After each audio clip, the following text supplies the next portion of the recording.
affairs. All America alters its pattern of life and work to meet the demand for protection. Industry is a double step to supply the sinews of safety.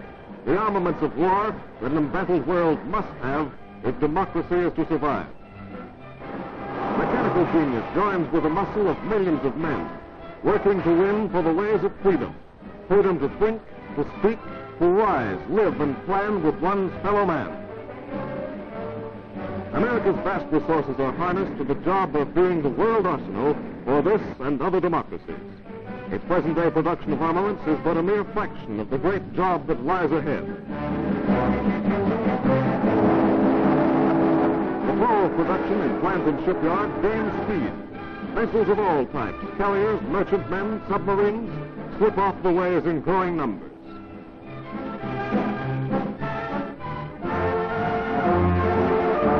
And the beat of feet sounds over the land. Feet intent on training, on growing fit for whatever destiny holds ahead. Heroes, every one. Heroes by the million. Men who abandon home and vocations that they may be ready to defend democracy if necessary.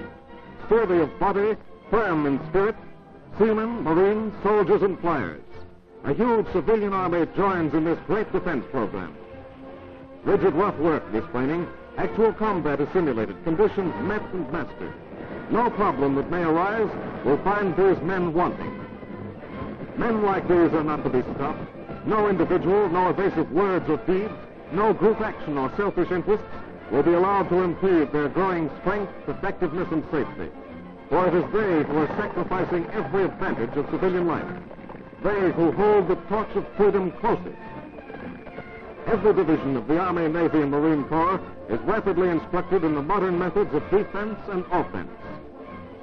All America is behind these armaments, supplying an uninterrupted flow of materials for machines of mechanized might.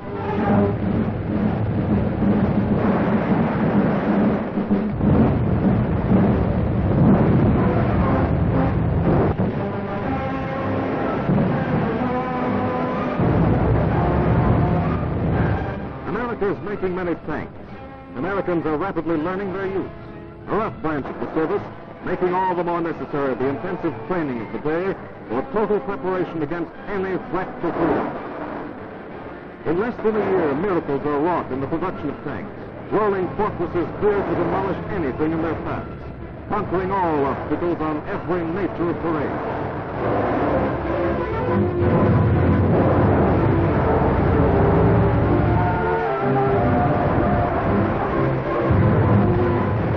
Americans must know their every phase for defense and self-protection.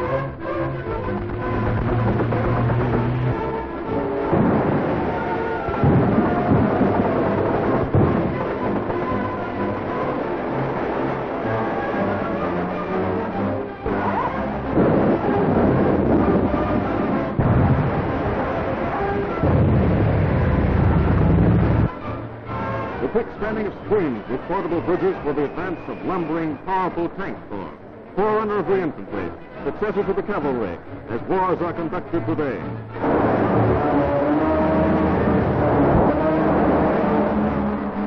Scout cars are a new development. More are needed, more will be supplied.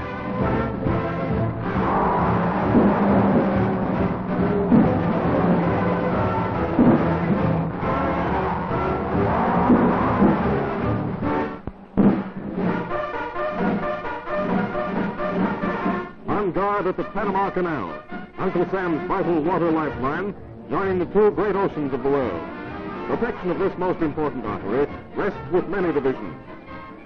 It's Air Force, searching eyes that look down from the sky, from the Atlantic to the Pacific.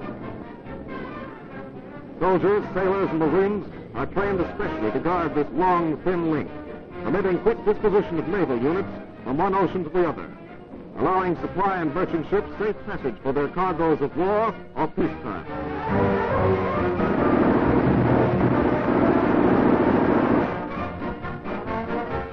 Alert is America's coast defense. Now it takes on new importance.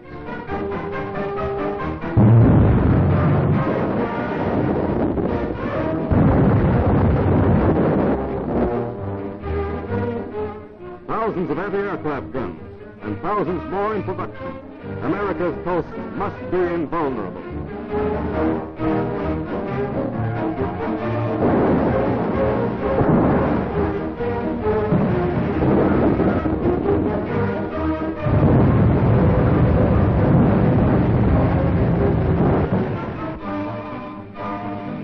America's army takes to the air, while more and more bombers roll off the assembly lines of high-powered factories. Going air armadas stand ready, guided by pilots second to none.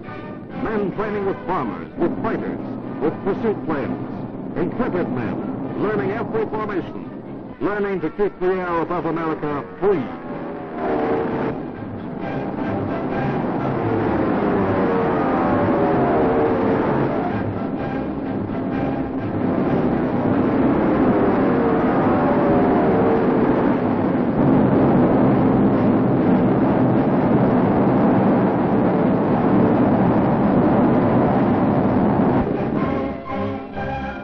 Long before any foreign nation utilized parachute jumping as a practical form of warfare, Uncle Sam's Air Force had perfected this means of offense and of defense.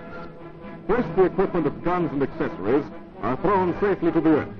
Then the men file out. There's a whirlwind descent, then a tug as the parachute opens to glide the men to safety.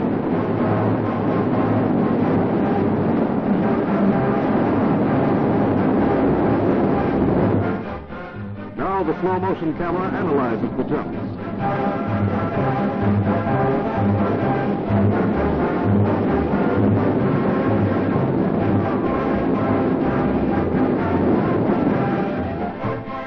For perfect form, the parachutist is expected to land standing on his 2 feet.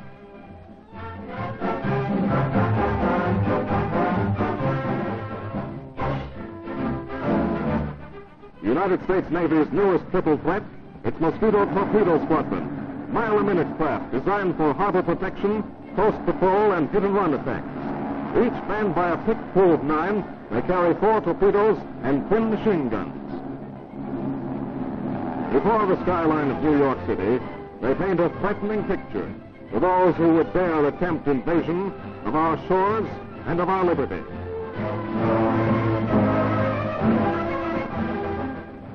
But the fleet is the total hitting might of the United States Navy. Gigantic floating fortresses designed to carry massive guns and deliver their unharnessed fire in defense of the nation's shores. America's call to arms directs a 2-ocean navy of heavy cruisers, destroyers, submarines, and planes. Planes ever growing in effectiveness to find the enemy, bomb him, chase his planes from the air, and observe the fire of their own battleships. The Navy's sky warship spreads its wings. A huge 30-ton super bomber, a 4-engined monster, fast and formidable. More destroyers are on the way to make the 2-ocean navy a reality.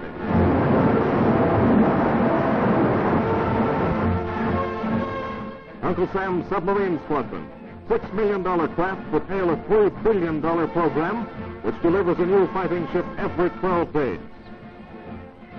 Eyes under the sea. Eyes for defense.